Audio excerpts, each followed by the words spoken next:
pada hari ini untuk melanjutkan materi kita di perkuliahan kimia pangan dan gizi. Ya. Nah, tentang protein. Ya. Nah, siapa yang bisa menjelaskan? Nah, apa itu protein? Ya, oke. Siapa yang akan menjawab pertanyaan saya tadi?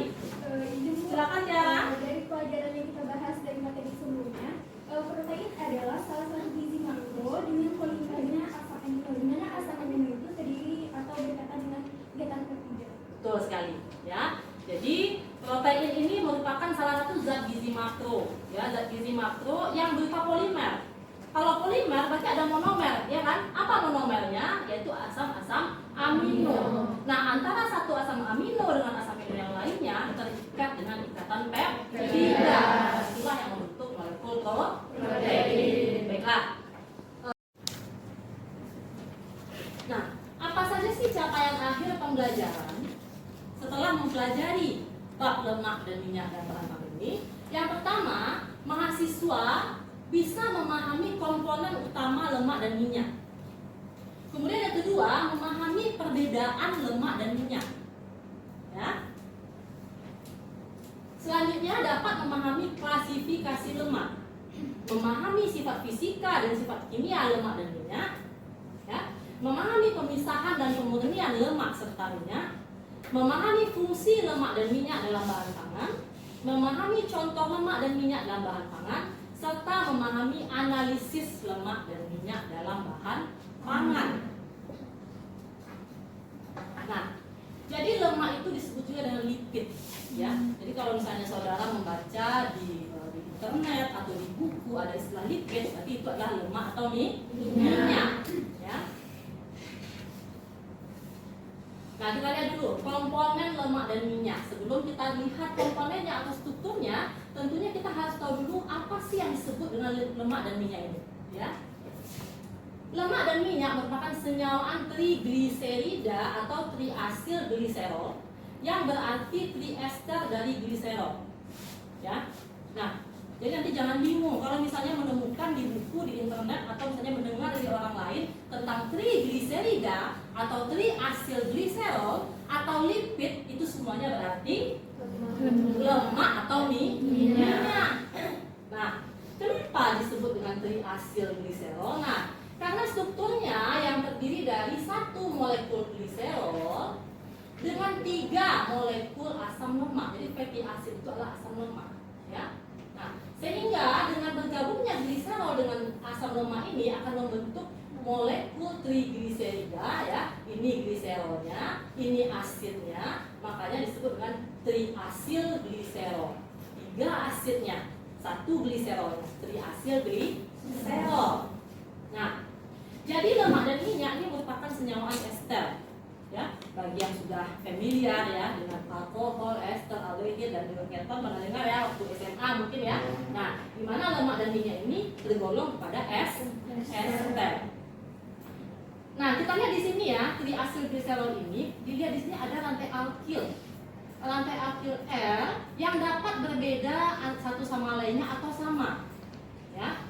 Apa yang dimaksud dengan R ini? R ini adalah alkil dari asam lemaknya. Nah, coba kita lihat di sini ya. Ini adalah struktur gliserolnya.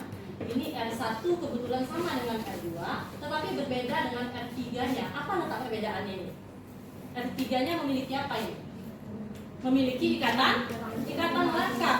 Nah, jadi apa maksudnya di sini? Bahwa pada satu molekul trigliserida atau triasil gliserol itu dapat memiliki R-nya R1 sama dengan R2 atau sama dengan R3 atau bahkan bisa berbeda ke ketiga-tiga, ya. Nah, itulah nanti akan menentukan sifat dari lemak atau minyak, ya. Kita lanjut dulu. Nah, perbedaan lemak atau minyak, mungkin kalau dari segi pengetahuan umum sudah tahu kali ya. Nah, kita akan lihat lebih spesifik ya. Lemak berwujud padat pada suhu ruang. Pernah lihat ya? Lemak apa itu biasanya kalian lihat pada suhu ruang berwujud padat? Lemak apa? Lemak sapi, ya kan? Kemudian minyak berwujud cair pada suhu ruang. Apa contohnya pernah dilihat ini di kehidupan sehari-hari? Minyak goreng, ya. Itu kan pada suhu ruang ya, cair dia kan? Nah, jadi apa yang menyebabkan dia padat pada suhu ruang? ternyata pada lemak ini ya, rantai R-nya tadi ya, rantai R dari asam lemak tadi itu banyak mengandung asam lemak jenuh atau asam lemak yang sangat minim ikatan rangkapnya. Jadi ikatan rangkap yang tadi itu sangat sedikit, makanya dia bersifat padat. Kalau minyak ya, kenapa dia cair? Ternyata pada minyak ini rantai R1, R2, R3 yang tadi itu banyak mengandung ikatan rangkap, makanya dia cair. Nah, apa penyebabnya dengan banyaknya asam lemak jenuhnya tadi? Titik lelehnya menjadi tinggi. Jadi dibutuhkan suhu yang lebih tinggi untuk membuat lemak sapi tadi cair. Ya. Nah, minyak karena dia memiliki asam lemak jenuh lebih banyak, maka dia titik lelehnya rendah. Kemudian lemak ini umumnya berasal dari hewan. Jadi kalau lemak-lemak hewan biasanya itu padat. Pernah lihat lemak ayam? Nah, lemak sapi pernah ya? Nah, ada nggak yang pernah melihat lemak hewan itu yang cair? Bisa. Coba diingat dulu. Apa hewan yang lemak atau lipidnya itu cair? Minyak ikan. Minyak ikan kalau diekstraksi dari ikan ya, misalnya kita ekstraksi ikan yang minyaknya diambil, itu pada suhu ruang dia akan berbentuk cair. Ya. Nah, kemudian minyak umumnya berasal dari tumbuhan. Ya. Jadi yang nabati itu banyak mengandung kata rangkap, ya. Kemudian karena dia sedikit mengandung kata rangkap tadi, sehingga dia kurang reaktif dan tidak mudah berbau tengik. Jadi adanya ikatan rangkap itu akan membuat si minyak ini mudah teroksidasi oleh udara. Ketika sudah teroksidasi oleh udara, maka dia akan berbau tengik.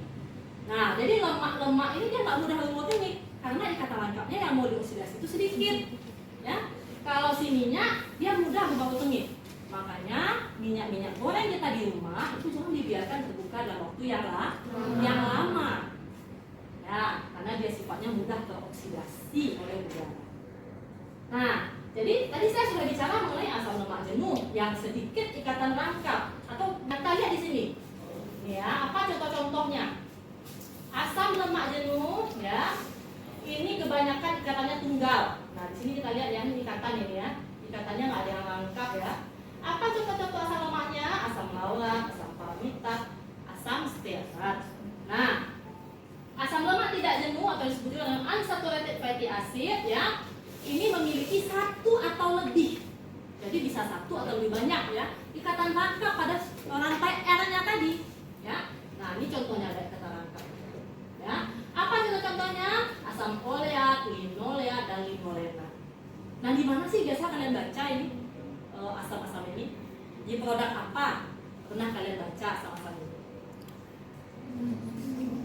Di produk susu, ya kan? Berarti susu itu juga mengandung gliserida atau lemak, ya kan? Yang mengandung asam lemak yang dituliskan itu. Kita lanjutkan. Nah, klasifikasi lemak sebetulnya klasifikasi lemak ini banyak ya, berdasarkan sumbernya, berdasarkan kegunaannya. Tetapi kita ambil yang paling dasarnya, yaitu klasifikasi berdasarkan lemak nabati dan lemak hewani. Nah, kalau nabati sudah terbayang lah ya. Segala minyak-minyak yang berasal dari tumbuhan itu pasti nabati. Kalau hewani dari hewan. Nah, apa perbedaannya? Ya. Lemak nabati itu mengandung fitosterol. Kalau lemak hewani mengandung kolesterol. Ya. Nah, fitosterol dan kolesterol ini sama-sama komponen struktural membran. Ya. Kalian kan kebayang ya yang namanya tumbuhan atau hewan itu punya sel-sel, ya kan? Sel-sel itu kan ada membrannya kan? Ada dinding membrannya. Kenapa dinding membran itu bisa kokoh? Karena ada fitosterol pada tumbuhan dan kolesterol pada hewan. Yang namanya sel itu kan rongga, ya kan? Rongga yang berisi inti sel, cairan sel kan gitu. Kenapa bisa terbentuk rongga? Karena dindingnya itu mengandung fitosterol dan kolesterol. Nah, ya, fitosterol memiliki kemampuan untuk berkompetisi dengan kolesterol, ya, dalam penyerapannya di usus kita. Jadi kalau kita makan kolesterol ya dari hewan-hewan, dari lemak hewan, makan tumbuh-tumbuhan, sayur atau buah-buahan, maka ada fitosterol, ada kolesterol dalam usus kita kan. Nah, mereka bisa berkompetisi. Ya. Nah, kompetisi ini mengakibatkan berkurangnya jumlah kolesterol yang dapat diserap oleh tubuh. Nah, selain itu fitosterol juga dapat berperan dalam mencegah terjadinya kanker. Ya. Nah, pernah nggak kalian dengar ya, misalnya orang tua kita, jangan makan yang santan-santan. Kenapa? Kolesterol. Nah, kira-kira itu suatu pemahaman yang benar atau keliru? Keliru. Santan itu dari apa?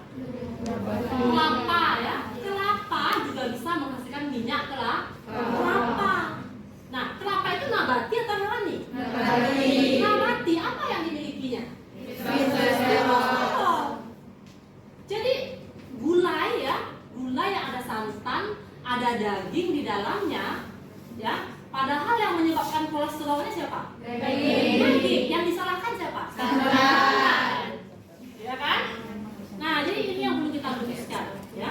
Jadi gulai itu, ya, kolesterolnya itu karena apa yang dimasukkan orang tua kita ke dalamnya, ya kan? Ayam ada lemak juga mengandung kolesterol, jero-jeroan apalagi, ya. Kenapa santannya yang disalahkan? Gitu. Padahal santan itu dia mengandung fitosterol, ya. Dan juga sering nggak kita dengar, kalau makan daging-dagingan atau makan ayam-ayaman itu tolong makan sayur juga, makan buah juga. Pernah dengar? Pernah. Apa kira-kira? Apa kira-kira penyebabnya sehingga kita dianjurkan seperti itu? Supaya apa? Kan supaya mengimbangi kan? Kita makan daging yang jelas-jelas ada kolesterolnya, makan ayam yang jelas ada kolesterolnya, maka kita buat persaingan. Kita buat persaingan antara fitosterol dengan kolesterol. Kita makan sayur, kita makan buah-buahan, ya, sehingga dalam tubuh kita ada fitosterol dan kolesterol. Ingat, mereka bisa bersaing, dan yang selalu menang siapa? Kolesterol. Nah itu. Nah itu adalah alasan kenapa kita disuruh makan buah dan sayur setiap hari. Salah satunya ya, bukan berarti hanya fitosterol aja yang mau diambil dari sayuran, enggak. Sayuran dan buah-buahan mengandung mineral mikro yang sangat banyak, zat gizi mikro ya. Pernah lihat? Nah itu bagaimana posisinya? Posisinya minyak di atas, airnya di bawah. Kenapa? Oke. Kita lanjut dulu. Nah, sifat kimia. Kalau kita bicara sifat kimia, berarti kita sedang membicarakan reaksi apa saja yang bisa dialami oleh suatu senyawa. Jadi, reaksi apa saja yang bisa dialami oleh lemak dan minyak. Nah, kita lihat. Yang pertama, reaksi hidrogenasi. Nah, apa itu hidrogenasi? Hidrogenasi ini mengubah minyak nabati menjadi lemak. Jadi, ikatan rangkap yang ada tadi, yang membuat si minyak ini cair, diganggu dengan hidrogen. Jadi, ikatan tunggal. Nah, ketika dia berubah dari ikatan rangkap menjadi tunggal, maka sifatnya akan berubah dari cair menjadi padat. Nah, apa contohnya ini? Margarin. Margarin adalah ya, minyak sawit yang diganggu dengan hidrogenasi. Minyak sawit, minyak goreng sawit yang kita pakai di rumah itu di industri dihidrogenasi, dimasukkan hidrogen ke dalamnya, direaksikan dengan hidrogen sehingga jadi padat. Jadilah dia margarin. Ya. Kemudian hidrolisis, ya. Hidrolisis selama ini terjadi apabila lemak bereaksi dengan air. Tapi tidak serta-merta begitu saja, harus ada bantuan panas atau bantuan katalis, ya. Nah, hidrolisis ini sebenarnya bukan sifat yang menguntungkan, ya. Kalau hidrogenasi tadi bisa menguntungkan, bisa jadi margarin. Tapi kalau hidrolisis yang terjadi pada minyak atau lemak, ini menandakan kerusakan pada lemak kerja tersebut. Karena apa? Karena minyak atau lemak, struktur yang kita inginkan adalah trigliserida. Ketika dia sudah bereaksi dengan air, maka trigliserida tadi terurai menjadi molekul pembentuknya. Apa molekul pembentuknya? Gliserol dan asam lemak, ya. Nah, kemudian reaksi penyabunan. Ternyata lemak ini tidak hanya bisa untuk dimakan, saudara, bisa untuk dibuat sabun. Ada yang pernah dengar? Ada yang pernah dengar ya?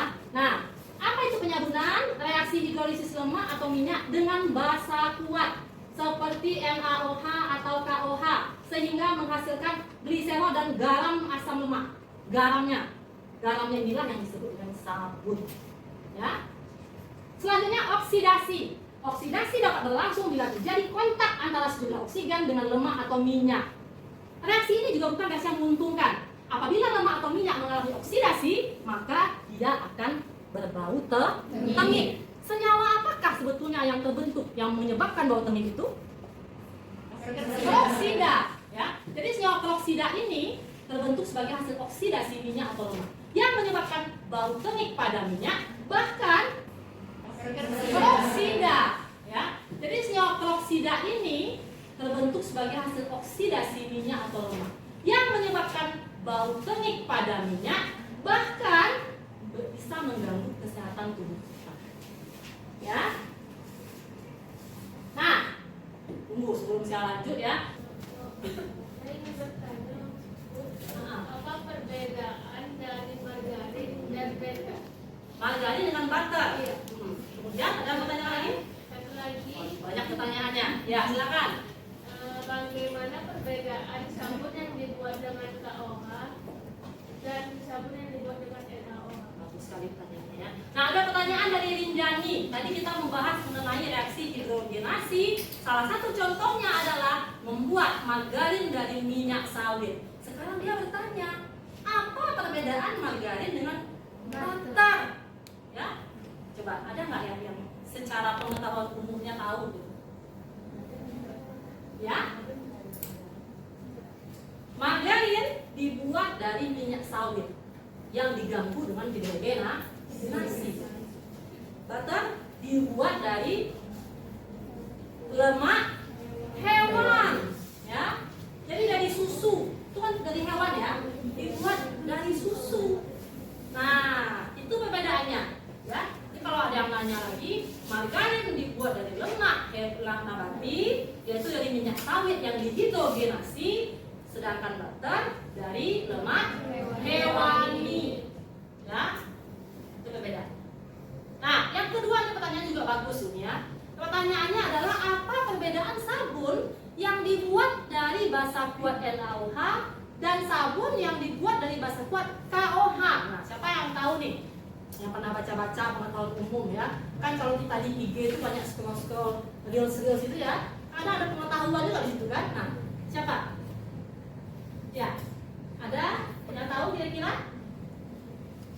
Nah, pernah nggak melihat sabun batang sama sabun cair? Nah, biasanya sabun batang ya, ini adalah lemak atau minyak yang dibuat dengan basa NaOH. Kalau sabun cair itu dibuat dengan KOH. Ya, jadi sabun yang dihasilkan dari minyak yang direaksikan dengan KOH itu biasanya dia lebih lembut. Oke, tentu lebih baik juga kualitasnya. Ya, paham ini nih? Oke. Nah, kita lanjutkan ya. Nah, ini dia sambungannya dari pengepresan mekanis itu bisa disambung dengan ekstraksi dengan pelarut. Jadi minyak atau lemak itu bisa larut dalam pelarut polar atau non polar. Pelarut non polar, ya. Kalau air itu polar, makanya dia nggak larut dalam air, dia memisah dengan air. Lemak dan minyak bisa larut dalam pelarut non polar. Apa contohnya pelarut non polar? Yaitu eter, benzen, dan klorofil.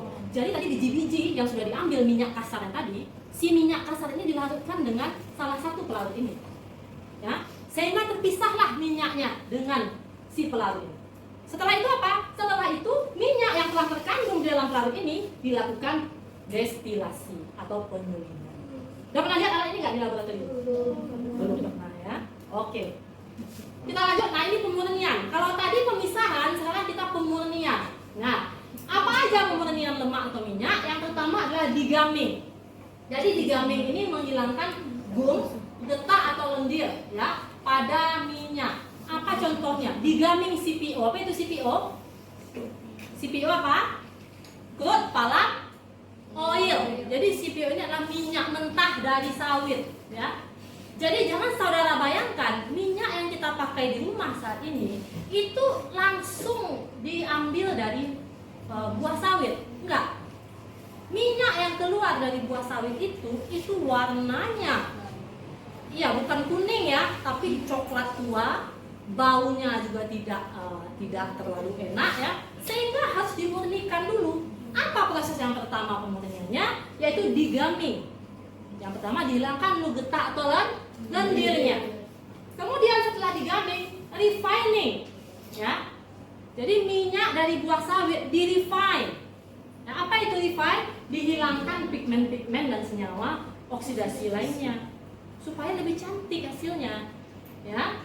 Nah, setelah refining, bleaching. Ternyata refining dengan menghilangkan pigmen tidak cukup, harus lanjut dengan bleaching. Bleaching ini, lihat ini ya, ini yang warnanya aslinya kecoklatan ini ya. Jadi minyak yang kita konsumsi di rumah, ya. Jadi ada degumming, refining, bleaching terhadap CPO atau crude palm oil, sehingga dihasilkan minyak goreng sawit yang sekarang sedang tertata bagus di dapur kita, ya. Kemudian setelah bleaching, deodorizing. Odor itu apa odor? Odor apa? Kan deodor ya. Odor ini asal katanya. Odor adalah bau. Jadi deodorizing, kita ambil baunya. Minyak yang di rumah kita itu bau nggak? Atau kalian apa namanya kalau cium baunya itu nggak ada masalah gitu kan? Netral baunya ya. Nah itu karena apa? Karena CPO tadi sudah mengalami deodorizing, dihilangkan baunya. Ya, nah jadi itu minyak dari sawit mengalami berbagai proses sebelum sampai ke konsumen. Ya. Nah, fungsi lemak dan minyak dalam bahan pangan. Ya. Yang pertama untuk penampilan. Pernah lihat kue bolu yang agak mengkilat nggak? Nah, ya ini contohnya kayak gini nih. Nah, kan agak mengkilat-kilat ini ya. Kira-kira kalau kita lihat tuh agak ini nggak ya? Pengen makan kan? Nah, pengen coba. Nah, jadi untuk penampilan si bahan pangan. Kemudian emulsi. Nah, apa itu emulsi? Pernah lihat mayones? Nah, mayones ini dibuat dari emulsi minyak. Ya. Kemudian untuk rasa. Nah, makanan-makanan yang mengandung lemak dalam jumlah yang tidak berlebihan biasanya rasanya lebih enak. Ya. Kemudian untuk perpindahan panas. Nah, kalau kita menggoreng ikan ya atau menggoreng bahan-bahan lainnya, kalau nggak pakai minyak gimana? Bisa matang nggak? Nggak matang ya. Jadi minyak itu berfungsi untuk memindahkan panas yang dari api tadi dipindahkan melalui medianya minyak, sehingga panas tadi sampai ke bahan itu dan bahan itu menjadi matang atau masak. Itu fungsinya minyak. Ya. Titik lembut atau titik leleh. Nah, jadi titik leleh yang agak tinggi, yang misalnya pada coklat ya, atau untuk frosting ya, atau frosting. Nah, frosting ini dalam penataan atau penghiasan kue. Nah, lihat ini ya. Ini di frosting dengan selai-selai yang mengandung lemak. Karena selai ini atau lemak yang terkandung dalam selai ini titik lelehnya tinggi. Coba kalau misalnya selai ini titik lelehnya rendah, tentu dia akan menjadi cair.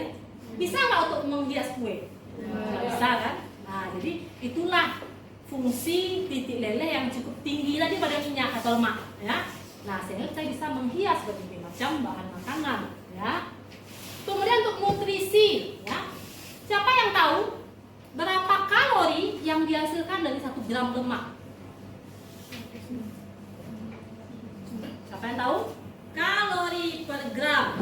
Kalau protein dengan karbohidrat 4. Jadi si lemak ini bisa menghasilkan kalori yang paling tinggi dibandingkan zat gizi makro lainnya, ya. Kemudian adanya lemak dalam makanan ini juga menguntungkan karena dia bisa melarutkan vitamin A, D, E, dan K.